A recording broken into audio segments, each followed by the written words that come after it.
उपमुख्यमंत्री अजितदादा पवार साहेब यांचं एका विमान दुर्घटनेमध्ये निधन झालं आणि सर्व प्रक्रिया शांततेत चालली. असं असताना आपण निर्णय घेतला की कुठल्याही प्रकारचं प्रचार फक्त घरोघरी भेटी द्यायच्या आणि प्रचार पत्रकं वाटून लोकांच्या गाठीभेटी घेऊन प्रचार केला. आणि आजचा जो शेवटचा दिवस आहे, छोटीशी रॅली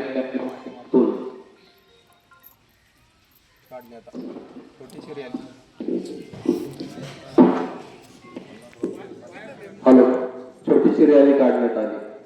मी आपल्या सर्वांना वडगाव ग्रामवासियांना एकच विनंती करत आहे की पवार साहेबांच्या माध्यमातून या भागामध्ये साहेब बेल्ला राजुरी गटाचं नेतृत्व करत असताना या गावावर 92 सालापासून ह्या गावावर खूप मोठं असं प्रेम केलं.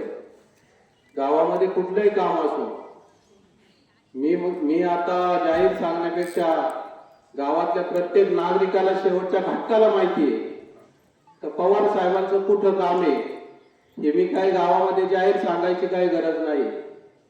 मी आपल्या सर्वांना एक नम्रतेची विनंती करतो.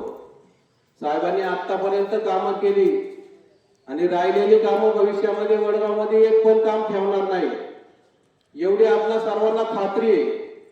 त्यामुळं या ज्या असणाऱ्या अपक्ष उमेदवार कविताताई पवार यांची जी निशाणी आहे रिक्षा, येत्या 7 तारखेला रिक्षाच्या चिन्हासमोरील बटन दाबून त्यांना आपल्याला भरघोस मताने विजय करायचे मी एवढं वडगाव ग्रामवासीयांना आवाहन करतो आणि माझे 2 शब्द थांबवतो.